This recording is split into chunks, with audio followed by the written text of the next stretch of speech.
Minister, this goes right back to the old problem that faces small groups starting off. Which comes first, the chicken or the egg?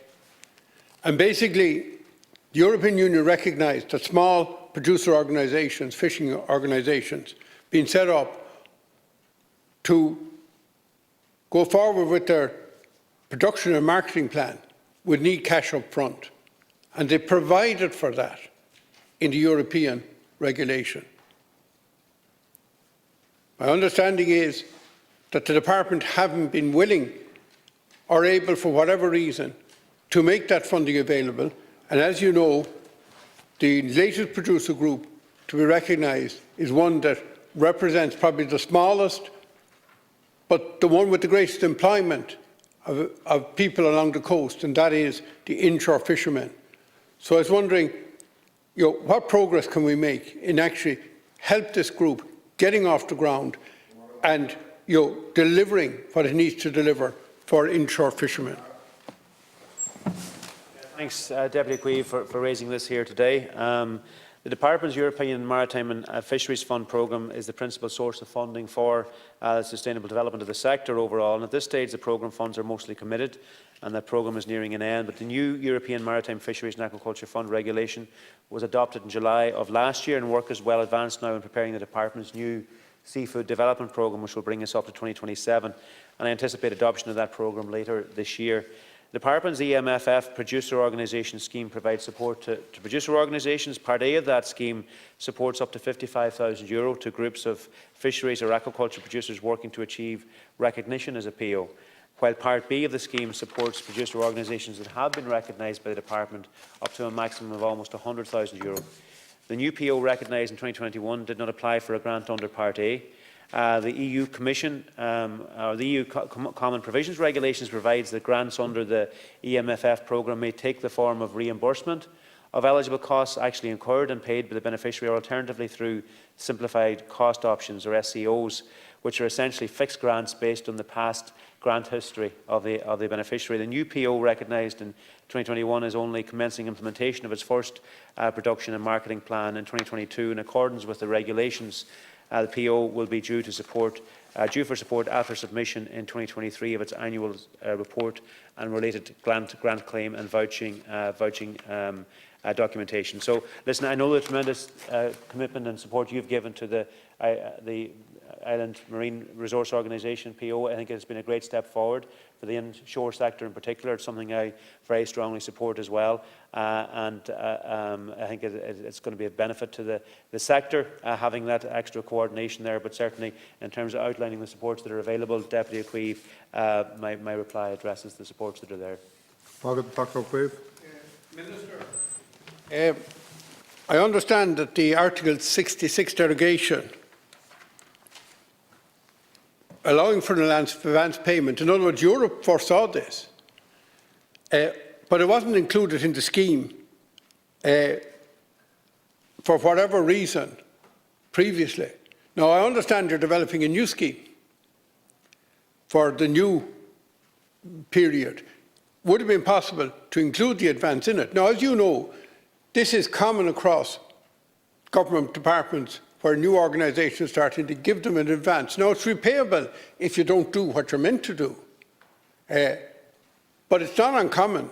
And I cannot imagine that, Department of, well, it's not Finance now, Department of Public Expenditure, anybody would oppose it. Because, as I said, it's common practice, and you could point out to a lot of schemes, particularly in the community sector, where these advances are made. It's not fair in small groups trying to get off the ground. It's an inhibitor to have to come up with the cash up front and then claim reimbursement. And you know how hard it is to get money for small groups like this off the banks. Deputy Cuív. So, listen, Article 66 of the regulation allows the managing authority for the programme a partial derogation from the regulatory requirements, in that a 50% advance may be paid after approval of the PO's production and marketing plan. As you say, this derogation is not included in the producer organisation scheme approved at the outset of the programme by the monitoring committee of stakeholders. That scheme states that only once the the marketing plan is approved by the department as the competent authority, and the annual report for the year concerned is also approved. Expenditure related to implementation of it then, only at that stage is it eligible for support under the scheme. The challenges around being able to do a 50% advance, Deputy, are in relation to the fact that the cost would not be known because of not having a previous history there. But listen, we are developing a new scheme. You've raised the issue here today, and certainly it's something I will have assessed further in the context of that. Thank you. Minister,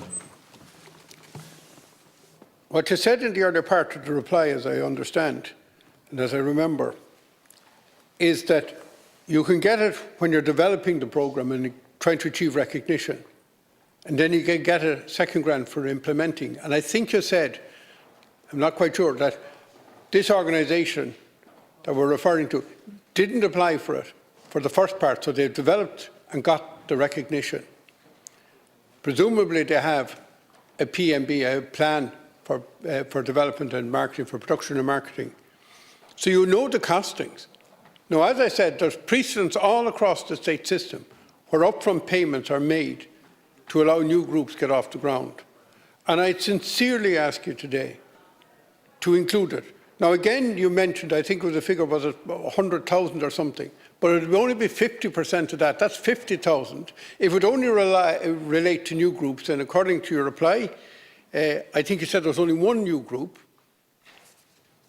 And therefore, you know, you're not talking about that this could open some open sesame that would bust the department. Single payments and all these payments going out of the department would, you know, dwarf all of this. So, Minister, it seems to me that, and you said the Monitoring Committee, but the Monitoring Committee are those who are already in the tent. Now, what the man says, there's an awful happen in this country for groups to pull up the drawbridge once they've got inside themselves. So I think you have to look at the wider interest, and I beg you to look at this. It's a very, very small concession. It could be just included in the plan, and you're not going to have a big stream of new producer fisher groups coming forward. Deputy Ó Cuív, so listen, thank you for raising this today and for your advocacy and research into the issue and the regulation, Deputy Ó Cuív. So listen, I mean, it's really important that we do support new producer organisations to get it established. I've been very supportive of this PO, and they're providing a massive role and service to inshore fishers and to the island community in particular, and I want to recognise that. But certainly I'll assess the points you make and the proposals you've made. Thank you.